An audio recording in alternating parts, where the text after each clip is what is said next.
Hey, what's going on, MMA Savvy? My name is Paul. They call me the Zen Walker here. Where are we at? Soneka Martial Arts. And this is the only place in Los Angeles, in the country, where the living legend Rigan Machado trains at. So, welcome. Come on in. Okay, welcome back, fight fans. This is MMA Savvy. We're down at Soneka Martial Arts. We're here with Rigan Machado, jiu-jitsu legend. He's a master. He teaches jiu-jitsu here. Rigan, how did you get your start in jiu-jitsu? What made you first get into it? I get involved in jiu-jitsu through my cousins. Actually, I have two coaches who push me to do the jiu-jitsu. Was my cousin Carlos Grace Jr. And my other cousin named Ross Grace, who motivated me to do the Brazilian Jiu-Jitsu. Very cool.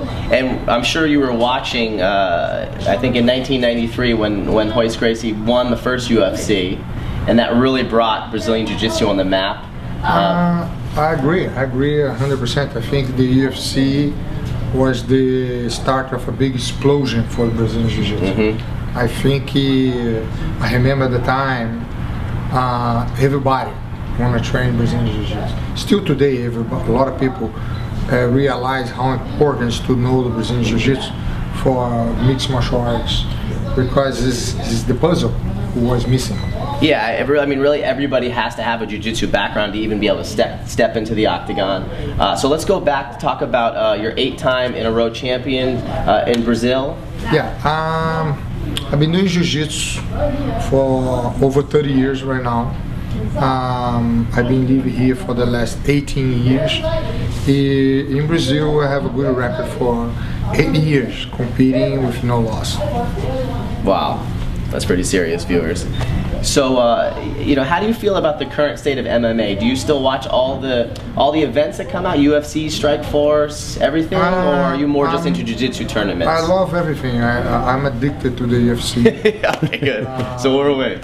I love to watch. I go with my students to clubs and places, people's house, to watch the events. It's amazing. It's amazing to see even some friends competing. I see some friends I know on the sport of jiu-jitsu, like Damien Meyer, for example. He's doing amazing. It's amazing to see how far people going, and it's amazing. Yeah, speaking of big-time jiu-jitsu, we saw the Fabricio Verdum interview on our site already. He just beat Fedor Emelianenko. Were you watching that fight? Were you cheering when he got that triangle? I was very surprised, because Fabricio Verdum, I know he's a fantastic grappler, fantastic fighter, but Fedor is a tough grappler.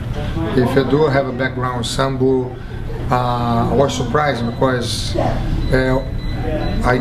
thought it was going to be a little bit more resistance on go to the grappling, but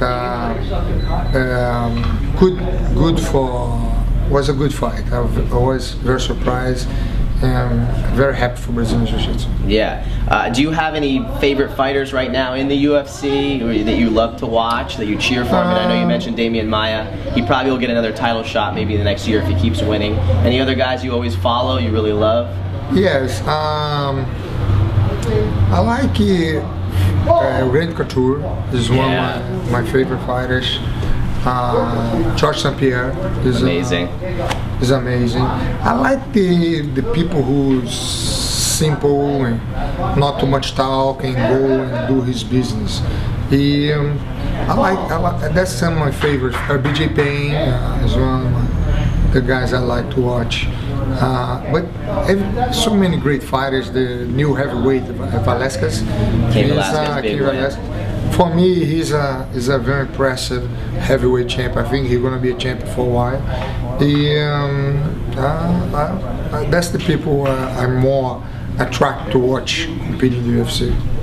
So there you have it, folks. That was the MMA Savvy's interview with the man, Rigan Machado. We're down here in West LA, Soneka Martial Arts. It's big here. Thanks for everything, Rigan. Thank you, sir. We'll see you in the future. See you in the future. All right.